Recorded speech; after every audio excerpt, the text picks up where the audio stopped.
Por eso yo siempre digo que entré a la poesía en esa etapa de mi vida a través de un árbol.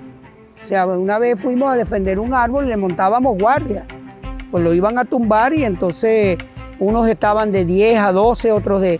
Y una noche se llegó el mismísimo Orlando Araujo con una capa y una espada y ebrio a defender el árbol. Y dijo, yo me quedo aquí, y le escribió una nota bellísima. Y bueno, pues ese árbol no solo venían intelectuales, sino que también venían floricultores. Y nos contó un señor que estuvo allí una noche, que ese era un bucare, que los bucares se habían sembrado en San Antonio, que proliferaron mucho por las haciendas de café. Claro. O sea, el árbol nos fue llevando a la historia de San Antonio. O sea, se puede llegar a la historia de un lugar y a la misma poesía a través de un árbol.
¿Cómo estás, Antonio Trujillo, poeta? Aquí en este espacio, bellísimo. Era casi que como si estuviéramos en San Antonio Los Altos, ¿no? Sí, cómo no, es verdad, en el de antes. Pues bien, Antonio, tú te iniciaste en la poesía ya bastante avanzado en la edad, ¿no? No fue de la juventud, o sí fue en la juventud. Sí, no, creo que desde la infancia. ¿Desde la infancia? Sí, cómo no. La poesía en mi caso es como una tradición, o sea, a través de la oralidad. Ah, ok. O sea, yo tuve un tío que nos dictó un taller de poesía cuando éramos niños. Él estaba empeñado en no... Él era republicano y no quería ir a las iglesias porque claro, él consideraba que traicionaba su pensamiento. Pero él era profundamente católico. Entonces él estaba como reprimido en esa relación con lo religioso. Y entonces un día, por unas tallas que él hizo, le regalaron un libro que se llama Las 1000 mejores poesías de la lengua castellana. Te estoy hablando entre 9 y 12 años. Entonces él allí, con aquel libro, dijo que había encontrado su religión. Eso después lo leí, se lo oí a Eugenio Montejo, a otros poetas, al mismo Rilke. Pero ya mi tío me lo había dicho en la infancia, de que la poesía es una religión. Una religión. Entonces él cada noche nos leía un poema antes de cenar, durante 4 años y pico. Entonces allí conocí a Rosalía de Castro, Antonio Machado, conocí a Rufino Blanco Fombona. O sea, es un libro, por ahí anda. Donde lo veo lo compro porque me acuerdo de mi tío. Claro. Y bueno, entonces ese fue mi primer taller. Pero eso es la parte de lo que de mi infancia, pero formación, es que en el subconsciente claro, la poesía es oral, se transmite en la antigüedad, hasta todavía, hoy en día, yo tengo una experiencia de grabar a los poetas que escriben y cuando ellos te hablan del poema, la voz es otra. Es otra, ¿no? Ojo con eso. Inclusive cuando declaman. Cuando declaman hay mucha postura, allí no sé qué. Pero cuando están hablando, están más ligeros de alma. Claro. Entonces yo he grabado poetas como Eugenio Montejo, Ramón Palomares, Ana Enriqueta Terán. Ahí por ahí anda el libro, Testimonios de la Niebla. Y eso me recuerda mucho. Lo tienes tú, creo. Regiones verbales es la que tengo yo aquí. Testimonio de la Niebla. Ajá. Y en Regiones verbales, este es un libro donde hice una antología de poemas que hablen de lugares de Venezuela. Por ejemplo, de Carora, poemas de Escuque, de Ramón Palomares, poemas de Oriente, Gustavo Pereira hablando del mar, Ana Enriqueta Terán hablando de los ríos, del estado Trujillo, Alejandro Olivero con el Cabriales, William Osuna con el Guaire. O sea, aquí hay una antología de poemas de lugares de Venezuela, pero al lado del poema, al lado de la escritura, está la oralidad del poeta, no la escritura del poeta. O sea, entonces ellos me están contando la historia del poema. Y es sorprendente porque la voz a veces, un poeta como el poeta Acevedo, tiene un poema aquí hermosísimo, pero está escrito como si estuviera en el siglo de oro español. Pero cuando él me cuenta la historia del poema, me habla como un llanero que él es de Garcita. Entonces la oralidad es otra manera de abordar, creo que es la manera primigenia del poema, es lo originario del verbo. Cuando escuchaba a Luis Alberto Crespo y te escucho a ti, lo que prevalece en esto, además de la palabra, además de ese sentido de la poesía, que hay mucho estudio sobre la poesía. O sea, ustedes estudiaron a los poetas, vivieron a los poetas con sus poemas, no es que vivieron con ellos, sino que vivieron con sus poemas. Claro, que una relación es estudiar el caso de Ramón Palomares, por ejemplo, que es fundamental para nosotros. Claro. Ahora, en estos momentos que se habla tanto de la descolonización, ese es uno de los mayores ejemplos de la literatura castellana, junto, por supuesto, a Miguel Ángel Asturias, Juan Rulfo, y el caso en la narrativa con Armas Alfonso. O sea, el viaje que hace Ramón Palomares, que fue un devoto del siglo de oro español. Él venía del pedagógico, era un profesor de literatura, y cuando tú lees los poemas que él estaba en Sardio, por ejemplo, él es un poeta tradicional de la lengua española, pero cuando en el año, eso es del 58, cuando en el año 64 publica Paisano, él ha hecho un viaje a través de la poesía náhuatl. Entonces allí vamos a encontrar otra voz, pero ¿cuál es la voz? No es ni siquiera la voz de Ramón Palomares, es la voz de una región. Pero para él llegar, cuando no es lo mismo decir en el primer libro, saludos, precioso pájaro, que después decir en Paisano, pajarito que venís tan cansado. El tránsito fue muy grande, porque la averiguación que él hizo es, él se muda de cosmovisión, él se muda del siglo de oro español para encontrar la literatura náhuatl. En la literatura náhuatl, él descubre la oralidad, la manera de escribir hablando, que es muy difícil, porque los cronistas de India lo hicieron, pero eran órdenes, eran cartas de relación, las cartas de Hernán Cortés, y sin embargo hay cronistas que comienzan a escribir poesía en la prosa, claro. Comienzan a describir el mundo de otra manera, que no habían visto nunca. Entonces Ramón Palomares fue un gran lector de cronistas de India, se lo sabía de memoria y se sorprende mucho, se sintió muy cómodo con las leyendas de Guatemala. Entonces es uno de los primeros poetas venezolanos que escribe poesía como habla una región. O sea, que tú lees un poema y estás escuchando a un campesino, a una campesina del estado Trujillo. Entonces él es una gran lección para nosotros. Muy bien. Todas estas reflexiones que tú nos proporcionas me hacen llevar a un texto que parecieran contrarios. Es contrario a este texto que te voy a presentar de un poeta nadaísta colombiano, Jaime Jaramillo Escobar, que escribía bajo el seudónimo de X504. Muy bien.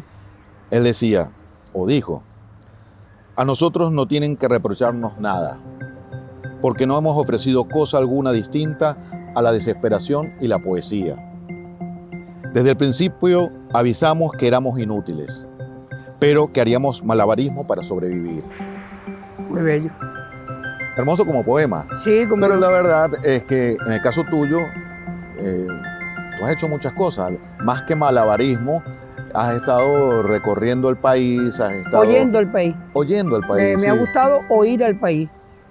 Y además, construir una revista. Exacto. La revista donde casi que empieza todo. Sí, allí comienza. Cuando te decía que tu poesía es ya en la adultez, era por lo que tú habías publicado. Sí. ¿No? Más que...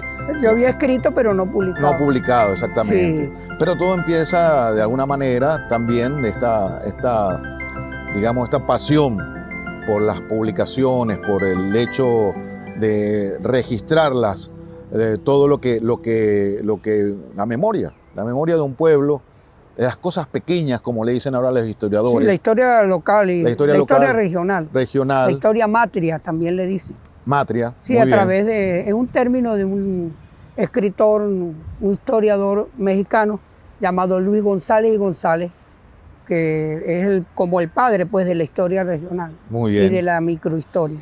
Pero todo empezó con esto de Trapos y Helechos. Es una revista que hicimos en San Antonio, un grupo de amigos, pintores, fotógrafos, poetas. Que de hecho tiene...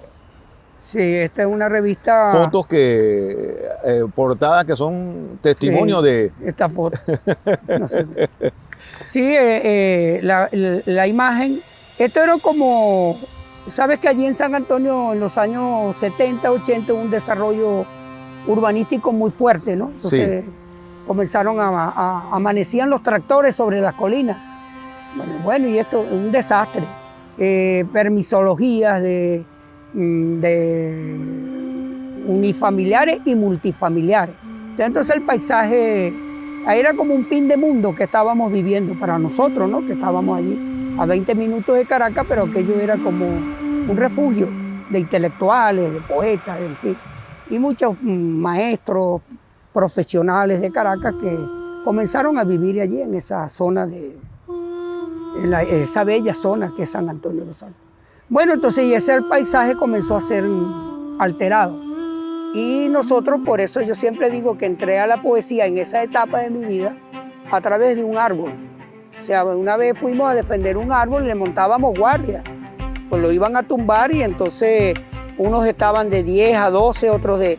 Y una noche se llegó el mismísimo Orlando Araujo con una capa y una espada y ebrio a defender el árbol. Y dijo, yo me quedo aquí, y le escribió una nota bellísima. Y bueno, pues ese árbol no solo venían intelectuales, sino que también venían floricultores. Y nos contó un señor que estuvo allí una noche, ese era un bucare, y que los bucares se habían sembrado en San Antonio, que proliferaron mucho por las haciendas de café. Claro. El árbol nos fue llevando a la historia de San Antonio. O sea, se puede llegar a la historia de un lugar y a la misma poesía a través de un árbol. Siempre lo digo en los talleres a los muchachos, porque el árbol nos fue contando la historia de San Antonio. Entonces yo decidí recoger testimonios y se hizo una revista que es una combinación, es como donde se encuentran los floricultores, los campesinos con los intelectuales. Allí vivía Orlando Araujo, Efraín Subero, Armando Córdoba, Simón Sáez Mérida, y ellos aparecían al lado de don Miguel Bello Castro, de don Serapio, aparecían al lado de un señor que hacía hoyos de carbón. Y entonces era una revista que tenía ese encanto. Yo no me di cuenta de que la estaba haciendo así, sino que ella surgió así, hasta que Luis Alberto le hizo una reseña y dijo eso. En el papel literario, ¿no? En el papel literario del Nacional, sí. Dijo como un lugar que tiene por capital a una revista. Mira qué bien. Poeta tenía que ser, ¿no? Tenía que ser. Y él sí creyó en eso. Y por eso cuando él estuvo en la Casa de Bello, me llamó para que lo acompañara en esa lectura de Venezuela que él tenía como propósito y que lo realizó la columna que él tenía en el Nacional, que es El País Ausente. El País Ausente. En ese país ausente que íbamos a dar talleres a distintos lugares de Venezuela, yo comencé a grabar a los poetas para que me contaran la historia de los poemas, que es Regiones Verbales. Y eso se comenzó a publicar en el papel literario del Universal, que lo dirigía la poeta Patricia Guzmán. Entonces Luis Alberto, cuando vio el primer trabajo, que lo oyó, me dijo, párate un momentico, veníamos de Calabozo. Él llamó a Patricia y le dijo, te tengo una columna para el papel literario. Se llama Los poemas cuentan su vida. Y entonces salía quincenalmente una entrevista a los poetas donde ellos contaban la historia del poema. Y de esa columna, y que se publicaron algunos en Trapo y Helecho, Claro. Surgió la idea del libro de las regiones verbales, que lo publicó Freddy Ñáñez cuando estaba de director en Fundarte. Esa es una historia. Sin los testimonios de los campesinos no llego a los poetas. También leí una frase de Orlando Araujo que dice, en cualquier parte del mundo, o sea, este instante de nosotros, en cualquier parte del mundo donde un hombre habla y otro escucha, se juega la vida a la palabra. Ah, qué maravilla. Una maravilla. Sí. Orlando Araujo, bueno, imagínate, quien más no lo recordaba era Earle Herrera, ¿no? Earle Herrera fue un devoto de él, pero oficial. Nosotros lo éramos, pero estábamos en la periferia. Está bien. Pero nosotros, él aparece en la revista Trapo y Helecho. Claro, claro. Sí, aquí vemos, mira, aquí hicimos un ejercicio, Botiquín de Don Roque, en San Antonio, Orlando Araujo. Él fue nuestro colaborador. Claro. Pero el historia local y regional, microhistoria, Arístides Medina Rubio, Lucas Guillermo Castillo Lara. Sí, una vez. O sea, eran. Bueno, te comento aquí infidencia, bueno, para los espectadores, ¿no? Porque, bueno, lo conozco desde niño, esta revista. Claro. ¿No? Hoy vamos a tu casa. Su primer número, ¿no? Sí. Pero lo interesante era eso, que veía cómo nació, ver cómo nació y cómo creció. Es decir, cómo después... 22 números salió. Sí, 22 números que además... Es una revista que no ha muerto, porque en estos días vengo en el autobús y me preguntó un señor que vive en San Antonio, ¿salió la última? Bueno, está en la memoria. Está como que sienten que la revista está viva. Pues. Está viva. Pero lo que está vivo son las fotos, los testimonios, los abuelos, todos los... Y continuaste con la Cronistas Comunales, sigues formando sí, después pues hicimos una revista ya desde... Porque eres el cronista de San Antonio, ¿no? Todavía, creo, todavía, no sé. No te han destituido todavía. No, tienen ganas, pero no. Pero yo siento que ya fui. Exacto. Yo siento que se cerró un ciclo allí, y porque yo estoy ahorita con lo de los cronistas comunales. Claro. O sea, uno es cronista de un lugar siempre y cuando que tenga la pasión de serlo. Pero mi pasión ahorita memoriosa está con la formación de los cronistas comunales, que es un taller que nació en la Casa de Bello, en el área que me asignó Luis Alberto de literatura y oralidad, pero comencé con un taller titulado ¿Cómo escribir hablando? Y me emociona mucho porque ahorita hay una cantidad de poetas que están publicando en EPALE, cronistas comunales, que han pasado por nuestro taller. Qué bueno, qué bueno. Y entonces ahorita tenemos uno en el MINSI y ya hicimos el primer libro. O sea, este libro de cronistas comunales es el primer libro de Caracas donde no son crónicas de don Enrique Bernardo Núñez, con todo el respeto, que es el gran maestro, pues. Claro. Estos son cronistas de Petare, de La Pastora, del 23 de enero, y aquí están, bueno, contando la historia de una mudanza que no cesa, que es la mudanza del pueblo venezolano a través del petróleo. O sea, personas del Táchira que vinieron a vivir a Catia, de Cumaná, de distintos lugares, y estamos recogiendo esa mudanza. Nos interesa mucho por qué la gente vive en Caracas, pero dónde estaban y por qué se vinieron. Y siempre llegamos a la tierra, al latifundio. Siempre el conflicto es la tierra. Desde la mudanza, desde el Barroso, desde los años 20, 22, 23, hasta la Carta del Barrio. Lo que hay es una profunda mudanza del pueblo venezolano, como una inmigración interna, nacional. Pues. Sí, un éxodo interno. Y hay una gran nostalgia por las regiones. Llevamos una señora de Cumaná de 101 años a un taller y allí mismo a la misma nieta que la llevó le dijo, y ya sabes que tengo que morir en Cumaná, yo no voy a morir aquí. O sea, la nostalgia del propio país, de las regiones. Por eso regiones verbales. Oh. Y bueno, ganaste el premio de literatura Estefania Mosca en Sí. 2012 con Hilo de Pájaro, pero antes de eso, ¿cómo fue tus inicios en la publicación? Estuve en un taller con Juan Sánchez Peláez en el CELAR.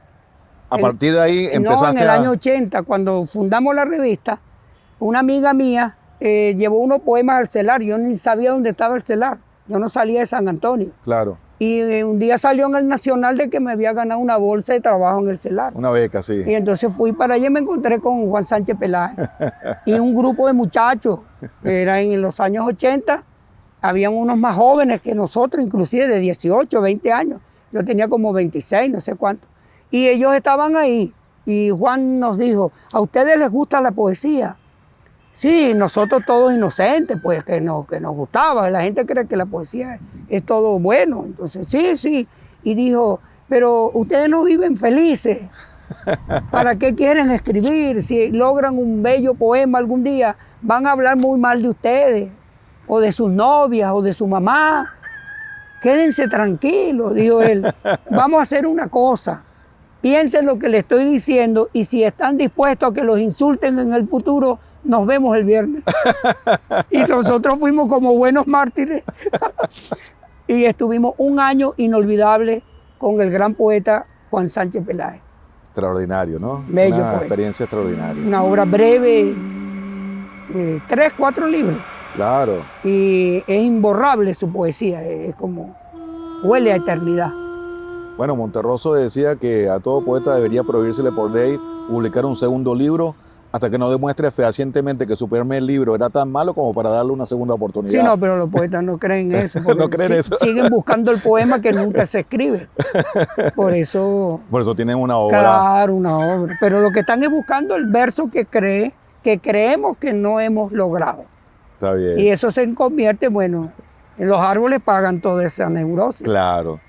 Y tú eres carpintero. Sí, ahí viene la culpa. Ahí viene la culpa. Ahí ¿verdad? está el taller de cedro, por ahí. Aquí tengo el taller de cedro. Exacto, Taller de cedro. exacto. Ese es un poema de los años 90. Sí.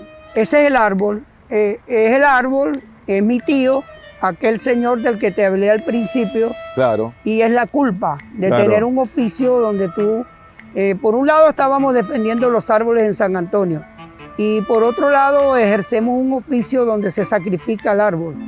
Todo eso está allí en ese libro. Tallada la flor de madera, prende mi campo si la gubia no roza el alma. Estamos perdidos. Eso es todo un taller. Esto es todo un taller. Ese es la gubia, es el banco de carpintería, es lijar. Hay un poema ahí que dice lo que significa lijar, Dejar. que es lo más humilde de... Pero que muchas veces siempre lo tomamos y lo retomamos como frase. De cedro es Dios. Cuando impide y ofrece la palabra de su reino, cuando tu hoja en blanco no tiene oficio y te obliga descalzo a mirar tanta niebla. Es un ar poético. Una poética. Sí. Extraordinario. Poeta, aquí en el último, el más reciente que lo presentamos en la Filben, ¿no? Dios es un pájaro sobre la escritura, ¿no? Esa Sí, es fue una antología. Una antología que lo publicó Asirema. Estuvimos ahí con Freddy Ñáñez presentándolo. Advertía que la antología tiene algo muy particular. Generalmente se hace de principio al fin, a lo último. En este Dice caso, contrario. De los poemas, no, al contrario. Sí, pero me dicen, ¿para qué? Digo, para llevar la contraria. De llevar la contraria. Claro. Es decir, como leía los periódicos antes, que eran de atrás para adelante. Así es. Sí, pero no es original, lo he visto en poetas Sí. de México, otros así. No lo había visto, sino que ahora me doy cuenta de que sí hay poetas que lo han hecho. Pues. Allá en San Antonio me dio un señor, me gusta más el final. O sea, antes cuando estabas conmovido por el paisaje lo hacías mejor. Me dice. No me digas. Y puede ser que haya alguna intención de pensamiento ya literario que no tiene que ver con lo que yo consideré que estaba mal escrito, pero era una verdad. Claro. O estaba más cercano a la verdad, porque la verdad nunca la tenemos. Bueno, en fin, los lectores son los que saben. Son los que... Y nunca se sabe lo que va a vivir un poema. Los poemas son como los seres. Hay personas longevas, hay poemas que mueren muy jóvenes, hay otros que están en la edad madura, y hay otros que quieren vivir, no sé, como Jorge Manrique, que tienen, nuestras vidas son los ríos que van a dar a la mano. Eso es eternidad. Claro. Sí, bueno, los primeros textos son aquellos que tú dibujabas prácticamente a lápiz. Y no, el árbol, el dolor de... Porque era un mundo que yo creía que estaba desapareciendo definitivamente. Entonces era como una elegía sin nombrar la muerte. Tenemos esa siempre noción de que todo va a desaparecer. Porque... Sí, pero es que el impacto fue grande. Claro. O sea, la cosa fue increíble ver nacer un edificio de 20 pisos sobre un naciente de agua. O sea, la locura llegó a un extremo de los constructores y los municipios de los Altos Mirandinos que tanto daño le han hecho a la geografía, daños irreparables. Lo de San Antonio fue horrible. Entonces, pero todo eso ocurrió en Los Teques, ocurrió allí en Carrizal, que había una laguna, en las colinas de Carrizal. Claro. Allí se hizo un daño que no tiene perdón de Dios, pues. Si la niebla se mudara a esta hoja a vivir con hierbas y árboles, incluyendo a los que no le sabemos el nombre ni el uso, y soplara viento de aquellas palabras nacidas mientras cruzamos el valle, si una rama, una brizna, algo de lo inmenso, si lo invisible hiciera el bien sobre estos riscos blancos. Siempre estás en el tema de San Antonio. ¿Tú estás? Sí, porque es el lugar de... Siempre vuelvo al lugar. Siempre claro. vuelves al lugar. Claro, aunque los temas, en este caso es un poema nostálgico de un ser ya desaparecido. Por eso dice, si lo invisible hiciera el bien sobre estos riscos blancos. Claro. Claro. Pero siempre está allí. Está la niebla, está el árbol, están los pájaros. Esa es una de las cosas que hay siempre en la poesía, que el poeta lo escribe hacia alguien, ¿no? Y el lector lo refiere a otra cosa, ¿no? Porque no es tiene... que si eso no ocurre, el poema se muere. Lo bueno es cuando el lector asume el texto como de una realidad propia. Y entonces inclusive él oye un paisaje que no es por el que tú escribiste un texto. ¿Qué poema, si tú dijeras aquí el poema que te identifica, que es el poema que más tú quisieras que la gente lo leyera y lo recitara? ¿Cuál sería? Yo a veces cuando voy a los recitales siempre llevo unos 3 o 4 poemas que siempre leo, no sé por qué. Pero a mí me extraña cuando la gente me publica algún poema en alguna revista y no es ninguno de esos. Ninguno de esos. Digo, no, como que estoy más pelado que rodilla de chivo. Uno no sabe nada. Lo bueno de la poesía es que no sabemos nada. Nos acercamos, creemos, pero no sabemos nada. Se acerca la filosofía ahí, ¿no? Sí, también, cómo no. Los presocráticos son poetas, todos. Heráclito, Parménides. Y bueno, Juan Sánchez Peláez tiene un poema que a mí siempre me conmovió, que le responde a Platón. Ajá. O sea, como Platón expulsó a los poetas de la República. Exacto. Juan, imagínate, en el siglo XX le escribe un poema que no nombra a Platón, pero se dirige a Platón. Dice, fuimos expulsados de la ciudad por mirar en demasía a un colibrí. ¿Qué mejor respuesta que esa? Ah, bueno. Sí. O sea, lo que ahora llaman el mito y el logo, pues, para citar una clase que nos acaba de dar Freddy en la Casa de Bello, muy buena. Y habló mucho sobre el mito y el logo, y la charla me remitió a los talleres de Juan Sánchez Peláez. De Juan Sánchez Peláez. Sí, porque Sócrates y Platón están empeñados en sacar a los poetas que no sirven para construir el sueño, pues, sí, de la República. Entonces dice, no, ¿qué hacemos con esta gente? Mucho delirio. Y entonces Juan, que vivía en un jardín, imagínate, Juan Sánchez Peláez, se sentaba debajo de un helecho todas las tardes, porque a una hora específica pasaba un gato. Y eso para él era lo maravilloso. Un día me invitó, me dijo, vente, para que lo vea. Y entonces estábamos allí, tomándonos unos tragos. Me dijo, ya va a venir. Y efectivamente. Y entonces lo vio venir.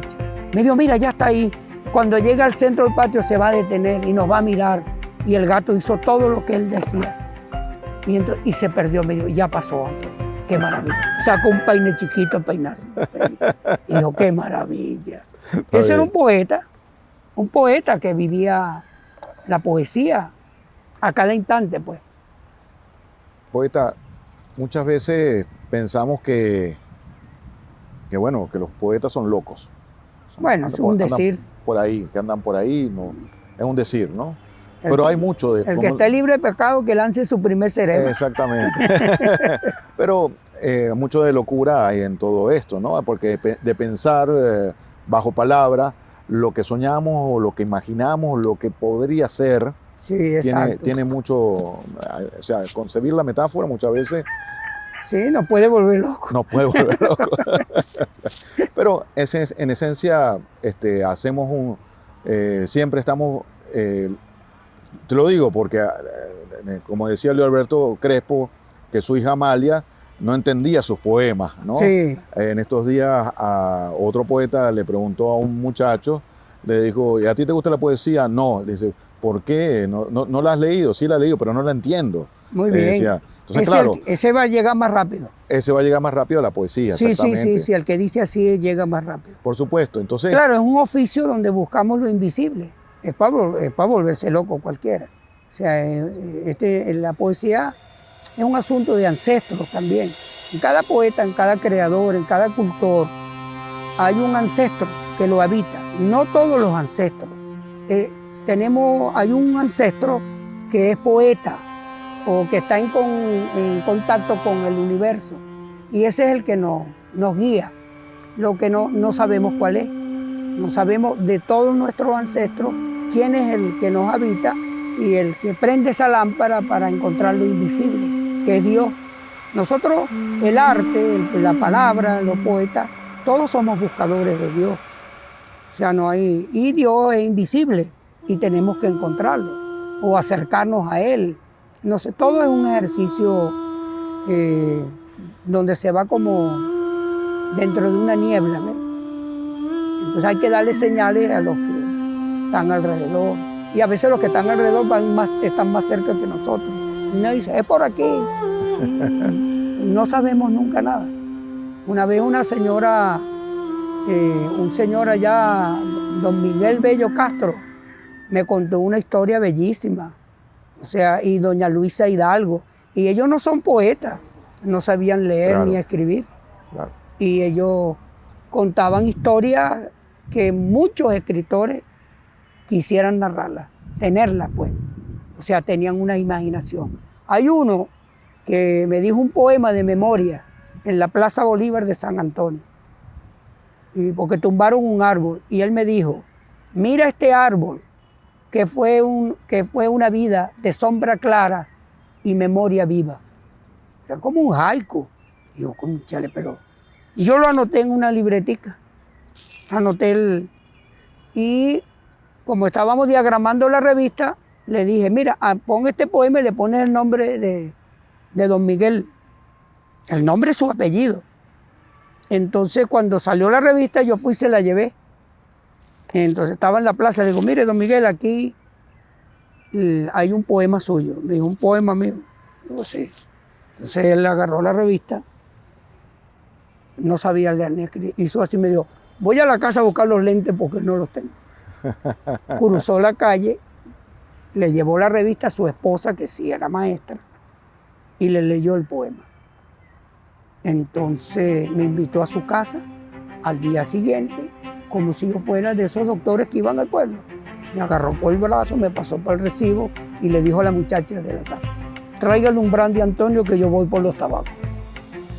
Me estoy sentado allí y de repente me preguntó lo que siempre preguntan los poetas.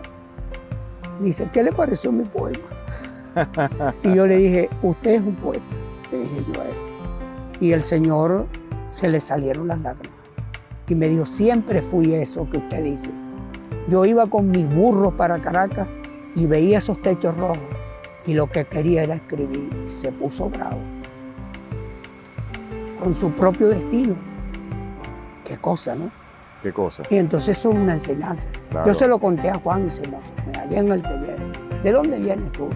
Yo vengo de un señor que además tenía un caballo con las 3 patas blancas y la otra también.